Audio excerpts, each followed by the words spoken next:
परम श्रद्धेय हम सबके प्रातः स्मरणीय पूजनीय वंदनीय अर्चनीय स्वामी जी महाराज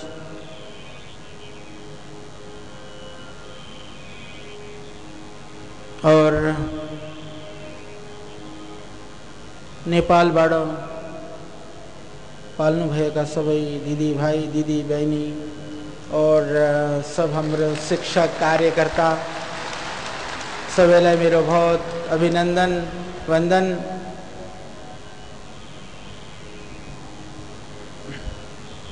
म आज तपाईहरुलाई यहाँ देखेर श्रद्धेय स्वामी जी को सानिध्य में उनको चरण में यहाँ आएर सुखी समृद्धशाली गौरवशाली र उन्नतिशील नेपाल बनाउन को लागि योग को माध्यमले निरोग रहेर सबैलाई निरोग बनाउन को लागि देशभक्ति र पुरुषार्थ ईमानदारीले अगाडि बढ्न को लागि संकल्पवान भएर संकल्पित भएर यहाँ आउनुभएका तपाईहरु सबैलाई म पुनः वन्दन गर्छु नमन गर्छु।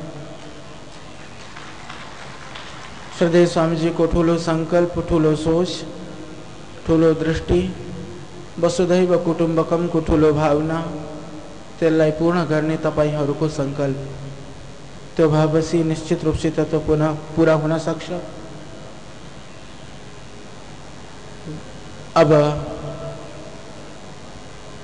यो अभियान अरु घर घर में पुगोस्, नेपाल को गाउँ गाउँ कुना कप्चेरा र पहाड़ र मैदान सम्म पुगोस्, तो संकल्प लिएर तपाईहरु यहाँबाट जाने हो। आज मुझे बहुत प्रसन्नता है कि आप इतनी बड़ी संख्या में, बारिश का मौसम, सावन का महीना, रास्ते खराब और हरिद्वार और उत्तराखंड को लेकर के एक पूरे देश में पूरी दुनिया में एक भ्रम की स्थिति कि न जाने उत्तराखंड में तो तबाही होने के बाद में मैं समझता हूँ अभी पवित्र कावड़ यात्रा का प्रारंभ हो गया है। कावड़ में तो लाखों भाई बहन आ रहे हैं। मैं समझता हूँ कि कावड़ को छोड़ करके यदि सबसे ज़्यादा संख्या इस पवित्र उत्तराखंड में इस दैवी आपदा के बाद आई तो मैं समझता हूँ यह योग महायात्रा है जहाँ पर आप पहुँचे हो। ये आप लोगों का एक तरह से आपने इस भ्रम को तोड़ने का भी काम किया है कि उत्तराखंड में सब कुछ ठीक ठाक है। यहाँ पर ऐसी कोई स्थिति नहीं है। कुछ लोगों ने तो मेरे से पूछने का भी प्रयास किया कि आचार्य जी वहाँ आ तो सकते हैं। मैंने कहा भाई आने के लिए किसने मना किया हुआ है? बोले नहीं आप तो बुला रहे हैं परंतु हमारे मन में भय है। मैंने कहा ऐसी कोई भय करने की बात नहीं है। पवित्र हिमालय, पवित्र गंगा, वह उसी तरह से पवित्रता को दे रहे हैं। धर्म और तीर्थ और आध्यात्मिक नगरी वह उस मंत्रों का गुंजायमान वहाँ इसी तरह से हो रहा है। यह तो दैवी आपदा, यह हमारी मानवीय भूल और हमारी संवेदनाओं की हीनता का परिणाम है। हमारी भूल की वजह से प्रकृति कभी कभी हमें दंडित करती है, पर दुर्भाग्य से गलती करने वाले कोई और होते हैं, परिणाम और किसी को भुगतना पड़ता है। तो अब आज जैसे श्रद्धेय स्वामी जी ने बताया, मैं यही देख रहा था, कल पता चला आप लोग देर रात तक भी यहाँ आते रहे। मलाई थाहा छ रातिसम्म तपाईहरु आको और थुप्रैलाई अलिअलि कष्ट पनि भयो, दुःख पनि भयो, परेशानी पनि भयो। कोई बात नहीं, आप गुरु स्थान पे आए हैं, ये तो अच्छी बात है कि यहाँ आते समय आपको थोड़ा सा कष्ट हुआ, थोड़ी सी प्रतिकूलता झेलनी पड़ी, तो यह तो आपको अपनी श्रद्धा और अपने समर्पण को दिखाने का आपको मौका मिल गया कि आप अपने कितने समर्पित हैं, कितनी आपके अंदर श्रद्धा है। जब मैं अभी दैवी आपदा में 2 बार ऊपर केदारनाथ गुप्त काशी होकर के आया। जब मैं गुप्त काशी में एक बार जब जा रहा था, रात को मुझे गाड़ी खराब हो गई, रास्ता बंद था, जंगल में झरने के बीच में वहीं रहना पड़ा कीचड़ में। तो मुझे लगा कि जिन भाई बहनों ने इतना कष्ट वहाँ पर, नेपाल के लोग भी 100 से ज़्यादा लोग की संख्या अभी लिस्ट में आई है, वो भी वहाँ पर उस काल में, उस दैवीय प्रकोप में कहीं समा गए हैं। तो मैं ये सोच रहा था कि उन्होंने कितना कष्ट सहा होगा। जब एक दिन के कष्ट से हमें ऐसा लगता है, तो यहाँ तो आप कष्ट के लिए नहीं अपितु तप के लिए आए हैं। तो यह तो तप का पार्ट है, क्योंकि आपका लक्ष्य साधन को पाना नहीं, साधन को उसका उपभोग करना नहीं, अपितु यहाँ से कुछ ग्रहण करके, कुछ लेकर के जाना आपका लक्ष्य है। तो इन 7 दिनों में पूरी तरह से, पूरे समर्पित भाव से, पूरी दृढ़ता से, पूरी निष्ठा से आप सीखें। और मैं समझता हूँ कि पूरे विश्व को योगमय बनाने का श्रद्धेय स्वामी जी का जो स्वप्न है, कम से कम नेपाल में तो आप साकार करके ही दिखा दें। और यदि आप जितने शिक्षक हैं, मेरे को आज एक बात की और खुशी हुई, मैं बता दूं, प्रायः श्रद्धेय स्वामी जी के कार्यक्रम तो बहुत विशाल विशाल होते हैं, पर आज एक चीज शायद श्रद्धेय स्वामी जी ने नोट किया या नहीं किया, क्योंकि यह नंबर निश्चित रूप से महाराज जी नेपाल वालों को इसलिए जाता है कि पूरी तरह से ड्रेस में यहाँ पर बैठ करके आप योग सीख रहे हैं। शायद ये पहला शिविर है, बिल्कुल इक्का दुक्का है जो अलग ड्रेस में है, नहीं तो 99.99% एक ही ड्रेस में है। तो यह आपके निश्चित रूप से यह स्वामी जी का सर्वोत्तम शिविर बने, यह आपको करके दिखाना है।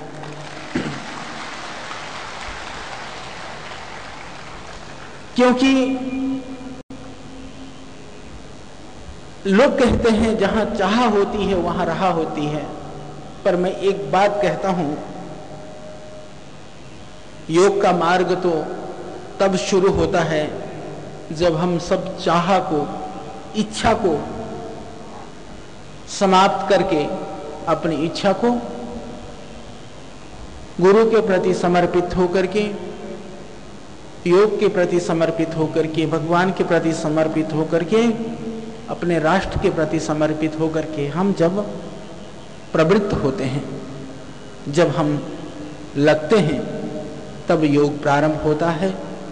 इसीलिए यह अभियान, यह चाहने का अभियान नहीं है। विवाद तो चाह में होती है, समर्पण में तो कोई विवाद नहीं होता है। समर्पण नाम तो संपूर्ण सब चीज को खोने का है, तो विवाद हम अपने पास कैसे रख सकते हैं। तो यह एक पूरी भावना के साथ में, पूरी दृढ़ता के साथ में आपको अधिक से अधिक ग्रहण करना है, क्योंकि यह बहुत समय के बाद में इस अभियान को, इस योग के, इस महाकुंभ को व्यापक रूप से नेपाल के भाई बहनों के लिए आयोजित करने का यह मौका श्रद्धेय स्वामी जी ने दिया, उसको आपने निश्चित रूप से पूरा लाभ उठाना है। आज प्रारंभ का दिन है। श्रद्धेय स्वामी जी कह रहे थे आज जड़ी बूटी सप्ताह के रूप में आज से यह सप्ताह प्रारंभ हो रहा है।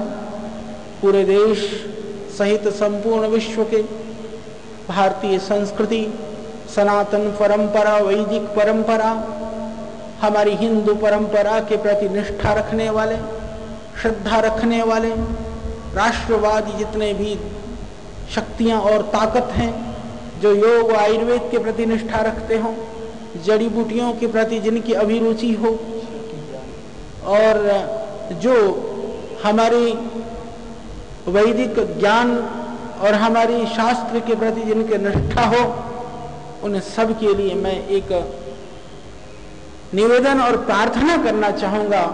और मैं उनसे भी प्रार्थना करना चाहूँगा जो जितना श्रद्धेय स्वामी जी से श्रद्धा करता हो, विश्वास करता हो, उनके प्रति भावना रखता हो, तो हम निश्चित रूप से जो श्रद्धेय स्वामी जी के प्रति भावना रखता है वो तो ठीक है, हमसे तो यूं ही प्यार कर लेते हैं। तो उन सब के लिए मैं कहूँगा, यह जन्मदिन तो बहाना है आने वाले 4 तारीख को, पर हम इसको सिर्फ आचार्य बालकृष्ण का जन्मदिन नहीं, मैं कहता हूँ जड़ी बूटियों का जन्मदिन के रूप में हम मना लें, जड़ी बूटी सप्ताह की जगह। क्योंकि आप सबको पता है, क्योंकि नेपाल लगभग पहाड़ों से परिपूर्ण है, पहाड़ों से घिरा हुआ है, मैदान का भाग भी है, तो बड़ा जो कार्य है वह कृषि कार्य है, खेती का कार्य है। तो इसलिए आप लोग जानते हैं कि जो जड़ी बूटियाँ, पेड़ पौधे, लताएं, वनस्पतियाँ, औषधियाँ वो सावन में ज़्यादा पैदा होती हैं। तो सावन का महीना एक ऐसा महीना होता है जहाँ पर अनंत अनंत जड़ी बूटियों का उत्पन्न होने का यह समय होता है। तो उन अनंत जड़ी बूटियों की उत्पत्ति के लिए हम यह सावन के सप्ताह को इस रूप में मनाएं कि आइए हम सब मिलकर के उन जड़ी बूटियों के उत्पन्न होने से लेकर के संरक्षण से लेकर के संवर्धन तक अपना योगदान दें। नेपाल के संदर्भ में जैसे भारत के संदर्भ में यह बात महत्वपूर्ण है, उससे ज्यादा महत्वपूर्ण नेपाल के संदर्भ में है। आज भी भारतवर्ष के अंदर जितनी आयुर्वेदिक औषधियां बनती हैं, हमारी पतंजलि आयुर्वेद और दिव्य फार्मेसी के अंदर जितनी बड़ी भी जड़ी बूटियां आती हैं, उनमें से बहुत बड़ा भाग वह नेपाल से आई जड़ी बूटियों का होता है। जिस तरह से नेपाल की जड़ी बूटियों का सेवन करके पूरा देश स्वस्थ होता है, उसी तरह से वहां के लोगों का जो आपके राष्ट्रवाद की जो प्रखर जो भावना है, उससे भी भारत को भी नेपाल के साथ में शीतलता मिलती है। क्योंकि जो नेपाल के प्रति श्रद्धा और भावना रखने वाला राष्ट्रवादी नेपाली होता है, नेपाल के लिए जीने मरने वाला व्यक्ति होता है, वो कभी भारत का विरोधी नहीं होता है। इसीलिए राष्ट्रवादी नेपाली नेपाल में तैयार होते हैं, तो उसका लाभ भारत को भी मिलता है। आज देश के अंदर आप देख रहे हैं, भारत रक्षा करता है पूरी ताकत लगा करके लक्षद्वीप, अंडमान निकोबार, दादर हवेली, नॉर्थ ईस्ट के राज्यों को, प्रांतों को, सिक्किम को, उस क्षेत्र को और जम्मू कश्मीर को। क्यों? वह ठीक है, इस देश के अभिन्न अंग है, परंतु उससे ज्यादा मैंने पूछा, अंडमान निकोबार में थोड़े से लोग रहते हैं, 60,000 लोग, लक्षद्वीप में 50-60 हजार लोग रहते हैं, 10-12 टापुओं में, वहां संसाधन की कमी है। जब मैं लक्षद्वीप में गया, मैंने वहां से हमारे प्रशासक भाई थे जो सरकार की तरफ से वहां पर नियुक्त थे, उनसे पूछा, ये 60-70 हजार लोगों की आबादी को बनाने के रखने के लिए सरकार को बहुत खर्चा करना पड़ता है, उनको आने जाने के लिए, यहाँ तक जो भारत का जो टापुओं से लेकर के मुख्य भूमि पर आने के लिए पानी के जहाज लगा रखे हैं, इमरजेंसी के लिए हेलीकॉप्टर की व्यवस्था है, विविध तरह के जो है मेडिकल की फैसिलिटीज हैं। हमने उनसे पूछा कि इतना खर्च भारत सरकार करती है, इतने खर्चे में तो इनको ले जाकर के विस्थापित कर करके मूल भूमि में रख दें, उससे कम पैसे में स्थापित हो सकते हैं, फिर ऐसा क्यों किया जाता है? तो उन्होंने एक बहुत गंभीर बात मुझे बताई, मैं आज पूरे देशवासियों को शेयर करना चाहता हूं। उन्होंने कहा कि ये लोग यहाँ रह करके, ठीक है, ये अपने जीवन का निर्वहन करते हैं, जीवन का निर्वहन से ज्यादा ये देश की रक्षा के लिए यह एक तरह से अघोषित सैनिक का काम करते हैं, क्योंकि कभी कभी सोमालिया और दूसरे कंट्रीज के डाकू वहां फिर भी पहुंच जाते हैं, उनकी वजह से देश की रक्षा होती है। तो इसी तरह से यदि नेपाल ना होता तो अब तक तो, जैसे एक बात और बता देना चाहता हूं, ये बहुत बड़ी बात है, नेपाल छोटा सा है, परंतु चाइना और तिब्बत की हिम्मत नहीं कि उसकी सीमाओं का अतिक्रमण कर लें, पर दुर्भाग्य से भारत की हजारों किलोमीटर की सीमाएं वो अतिक्रमण करके घुस चुका है। हमारे देश के जो धुरंधर हैं दुर्भाग्य से कुछ नहीं कर पा रहे हैं। तो नेपाल हिमालय की शिखर पर खड़े होकर के नेपाल और नेपाल के लोगों ने भारत की सीमाओं की रक्षा के लिए सिपाही के रूप में वो भारत की भी सेवा करते हैं। गोरखा रेजिमेंट जो है पूरी सेवा करता है, तो नेपाल का एक एक सिविलियन वह उस देश में खड़ा होकर के कहीं ना कहीं भारत की सीमा की रक्षा कर रहा होता है। यह इतना बड़ा योगदान है। जो दुष्प्रचार करने वाले, जो विविध तरह के षड्यंत्र रचने वाले षड्यंत्रकारी इस देश के दुश्मन, उन असुरों को यह बोध नहीं है कि कितना बड़ा योगदान नेपाल के लोग वहां पर खड़े होकर के इस देश की रक्षा के लिए दे रहे हैं। दूसरी बात की जाती है, निश्चित रूप से यह हवाएं चली हैं कि बहुत बड़ा भारत विरोध का कई सारे बातें वहां से उठती हैं। यहां से भी जब कोई बात आती है, और एक बात और बता देना चाहता हूं, जितने नेपाली भाषा भाषी नेपाली राष्ट्रीयता से लगभग उतनी ही संख्या भारतीय लोगों की, नेपाली भाषा भाषी भारतीय लोगों की संख्या इस भारत के अंदर है जो इस देश में रहते हैं। संख्या की दृष्टि से देखें, संस्कृति की दृष्टि से देखें, भावना की दृष्टि से देखें, तो मुझे लगता है कहीं भी कोई कमी ना यहां है ना वहां है, सिर्फ कमी है तो कुछ चंद लोगों के फितरत में और उनके दिमाग में कहीं कीड़ा घुसा हुआ है, इसलिए वहां पर कमी है। भगवान बुद्ध से लेकर के, माता सीता से लेकर के भगवान पशुपतिनाथ तक की जो वैभवशाली राजा जनक से लेकर के जो वैभवशाली परंपराएं हैं, जो उदात्तता है, उसको हम कभी विस्मृत न कर सकेंगे। तो यहां पर भी बहुत विविध मांग उठते हैं। कोई बात होती है तो लिखा जाता है, जब कोई घटना घटित होती है, कोई गलत काम होता है, तो फलाने नेपाली मूल के लिए ऐसा किया। मैं कहता हूं नेपाल को क्यों बदनाम करते हो? करोड़ों करोड़ों लोग अपना खून पसीना बहा रहे हैं इस देश को बनाने के लिए, निर्माण के लिए। जब युद्ध होता है तो भी सबसे अग्रणी वह गोरखा रेजिमेंट, चाहे वो भारतीय नेपाली हो चाहे नेपाल का नेपाली हो, पर सबसे आगे वही रहता है। आज भी उसके अंदर कहीं भेद नहीं है।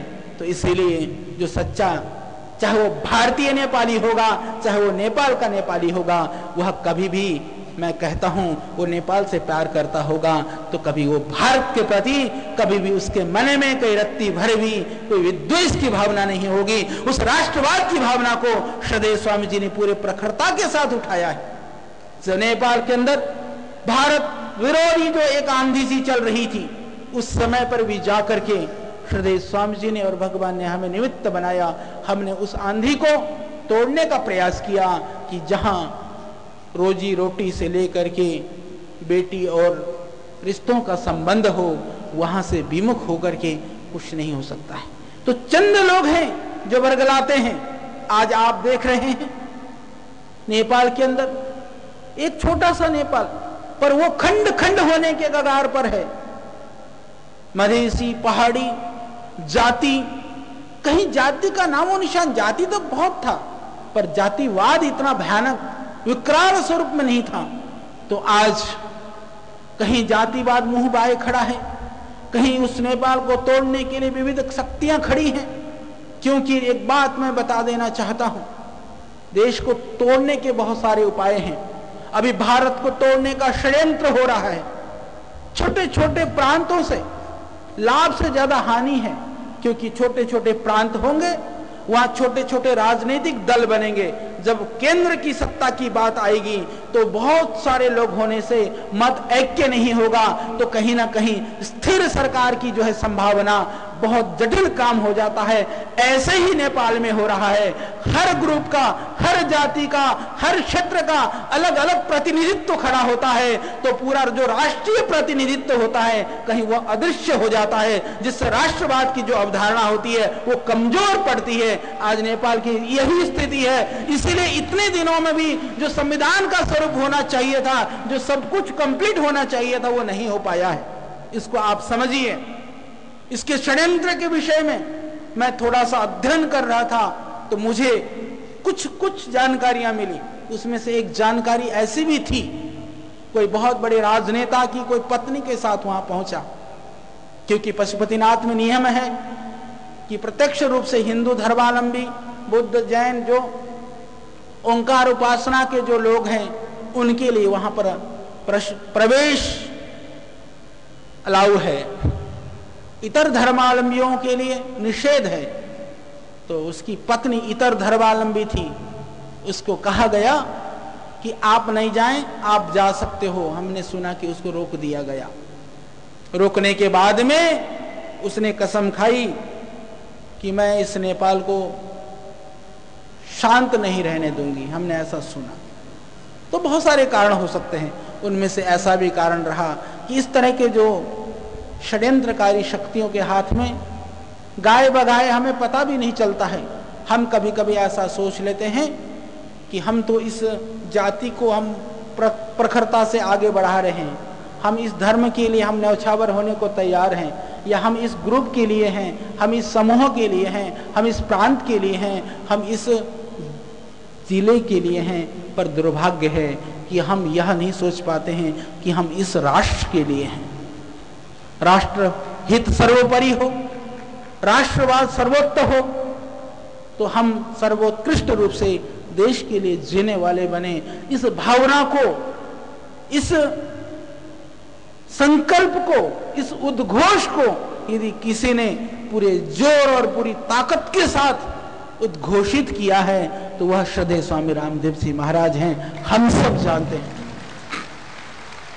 इसीलिए चाहे वह भारत की बात हो, चाहे वह नेपाल की बात हो, दुनिया में कहीं की भी बात हो, जब श्रद्धेय स्वामी जी अमेरिका में जाते हैं, अफ्रीकन कंट्रीज में जाते हैं, यूके में जाते हैं, वहां पे भी आप देखेंगे कि सभी जाति, धर्म और विविध रंग और वर्ग के लोग वहां पर इकट्ठे होकर के योग करते हैं। क्योंकि योग एक ऐसी विधा है जो आपस में लोगों को तोड़ती नहीं है, यह तो जोड़ने का काम करती है। इसीलिए कहा योगः युजिर योगे, कि जोड़ने का नाम ही योग है। तो इस योग से आप सब यहाँ पर जुड़ने के साथ में जहाँ जहाँ भी आपका कर्तव्य है, आपकी जिम्मेदारियाँ हैं, उनको बखूबी निभाने के लिए आप अग्रणी हो। राष्ट्र की अपनी मर्यादाएं होती हैं, राजनीतिक सीमाएं होती हैं, उनकी एक व्यवस्था होती है, उसका हमें उल्लंघन नहीं करना है। परंतु जो हमें राष्ट्र ने जो हक दिया है, जो हमारी जिम्मेदारियां हैं, जो हमारी कर्तव्य हैं, उनको भी हमें अच्छी तरह से समझना है। इसको कभी भूलने नहीं देना है।